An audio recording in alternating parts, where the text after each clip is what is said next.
রাজ্যের মহিলাদের জন্য খুশির খবর।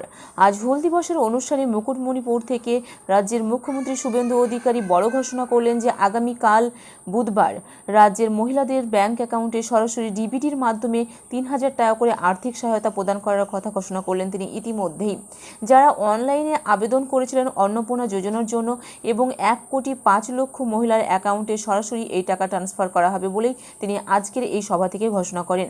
কোন কোন মহিলারা এই টাকা পাবেন এবং কাদেরকে এই টাকা দেওয়া হবে এবং আগামীকাল কারা কারা টাকা পাচ্ছেন না, রাজ্যের কোন কোন মহিলাদের টাকা বন্ধ রাখা হচ্ছে এবং আগামীতে তারা কবে পাবে, রাজ্য সরকারের তরফ থেকে নতুন কি বিজ্ঞপ্তি জারি করা হয়েছে এবং আজকের অনুষ্ঠান থেকে মুখ্যমন্ত্রী শুভেন্দু অধিকারী রাজ্যের মহিলাদের অন্নপূর্ণা যোজনা নিয়ে কি বড় বার্তা দিয়েছেন সমস্ত কিছু জানাবো এবং কাদের অ্যাকাউন্টে আগামীকাল টাকা ঢুকতে চলেছে সে ব্যাপারেও বিস্তারিত জানাবো।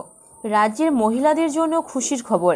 আগামী ১ জুলাই থেকেই নতুন করে বহু মহিলার ব্যাংক অ্যাকাউন্টে ঢুকে যাবে অন্নপূর্ণা যোজনার টাকা। আজ মঙ্গলবার হুল দিবসের অনুষ্ঠানে মুকুটমণিপুর থেকে এই ঘোষণা করলেন মুখ্যমন্ত্রী শুভেন্দু অধিকারী। কতজন পাবেন এই সুবিধা? মুখ্যমন্ত্রী জানান যে অন্নপূর্ণা যোজনার জন্য মোট ১,৫১,০০,০০০ আবেদন জমা পড়েছিল। নথিপত্র যাচাই স্ক্রুটিনি শেষে প্রায় ১,২০,০০,০০০ বেশি মহিলার নাম নথিভুক্ত করা হয়েছে। এই তালিকায় আদিবাসী সম্প্রদায়ের প্রায় ৫ লক্ষ মহিলাও রয়েছেন।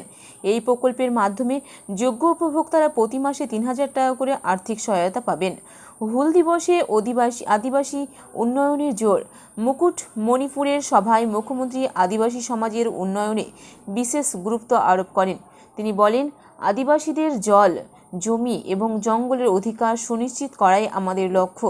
তার কথাই জঙ্গলমহলের উন্নয়ন। রাজ্যের জঙ্গলমহলের ৭৫টি ব্লকে ব্যাপক উন্নয়নের কাজ করা হবে। খেলাধুলায় উৎসাহ।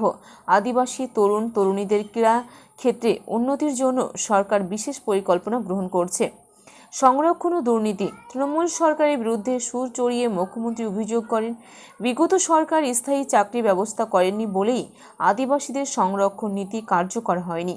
পাশাপাশি রাজ্যে ভুয়ো SC ST এবং সার্টিফিকেটের প্রদানের বিষয়ে তদন্ত চলছে বলে জানান তিনি।